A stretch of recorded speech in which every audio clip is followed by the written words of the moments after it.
The question is, that the question now be put? As many other opinions say aye.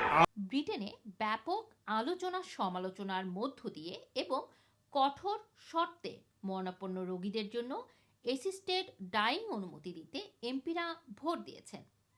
Terminally ill adults বিল আজ বিকেলে দ্বিতীয় রিডিংয়ে পাশ হয়েছে।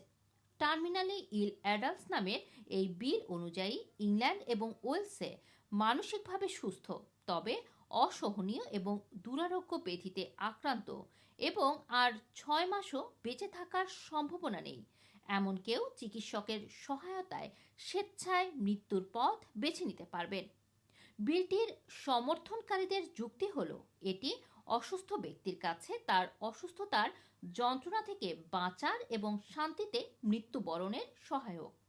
সেই সঙ্গে এটি ওই অসুস্থ ব্যক্তি কখন এবং কিভাবে মারা যেতে চান সে বিষয়ে সিদ্ধান্ত নেওয়ারও ক্ষমতা প্রদান করছে। প্রায় 5 ঘন্টার বিতর্কের পর বিলটি 330 ভোটে পক্ষে এবং 275 ভোটে বিপক্ষে গৃহীত হয়।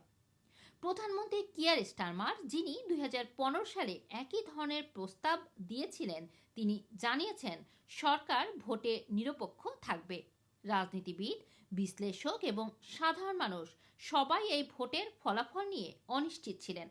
এমপিদের নিজেদের বিবেকের উপর ভিত্তি করে ভোট দেওয়ার অনুমতি দেওয়া হয়। দলীয় লাইন মেনে চলার বাধ্যবাধকতা ছিল না।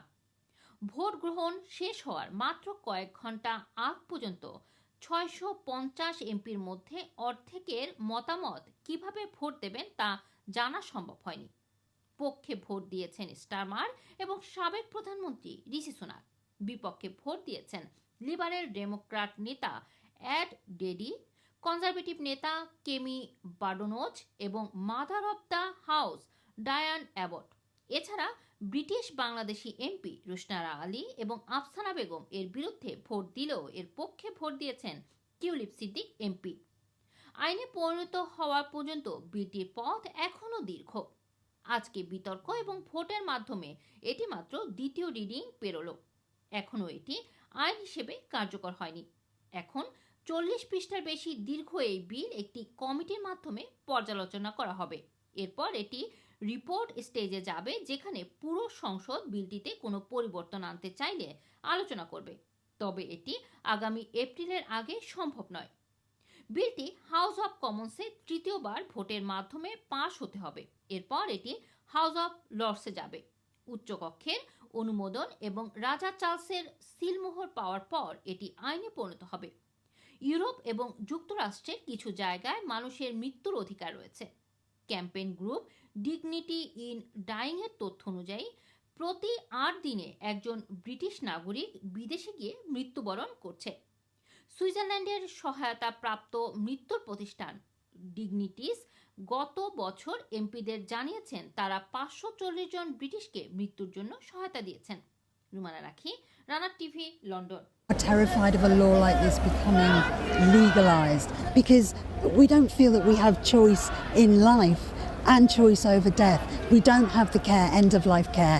We all, whatever party we're from, believe the NHS is in crisis. Why are we not giving everybody a good death? Why are we talking about this first when there's so many other things that we need to sort first? Your organisation, Not Dead Yet, is chanting at the moment, assist us to live, not to die. Is there not an argument for choice of the individual, that there should be better palliative care, but there should also be a choice on behalf of the individual to decide for themselves? Yeah, no, absolutely. The choice argument, and I want choice and control in my life. I absolutely understand that.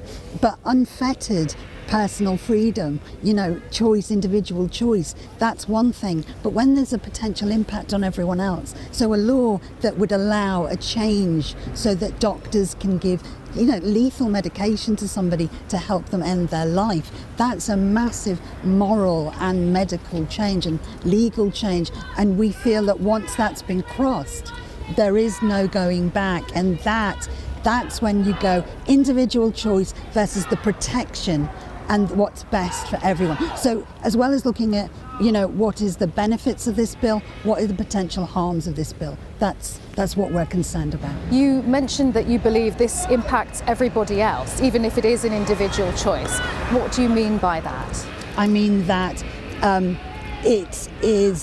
these laws are about everyone, and they are about dying people. Let's say if it's just for dying people, are we giving people the right support at the end of their life so that it's an informed choice? Is there a sense of, well, I haven't got that, I haven't got the pain control, I haven't got the supports at home, I haven't got the commode or the walking frame or all those things that would make my life better. So do you know what? I don't want to put a burden on my family.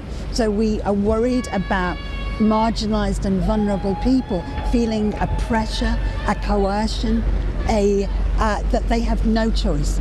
And on top of that, I think there are so few choices amongst with medical options at the end of life. Say, choice isn't a choice when you've got no choice already, and that's where we are today. Now, the supporters of this bill, the sponsor Kem Leadbeater, believes that there are enough safeguards written into this proposed legislation to assuage all those worries that you've spoken about. How do you respond? I mean, she would say that, but I'm also not sure how strong a safeguard can be when there are groups of people who are already devalued and there's such inequality in healthcare. So we're not starting from an equal playing field. And what I mean by that is what we saw particularly during some of the worst of COVID. Let's talk about that. We saw blanket DNRs being placed on certain groups of people. Do not resuscitate. On people with learning difficulties even, older people in care homes. We saw rationing decisions being made about who to treat and not. How can a safeguard by the medical profession behind closed doors be that safe? And that's the question. How safe is safe enough for us as a society?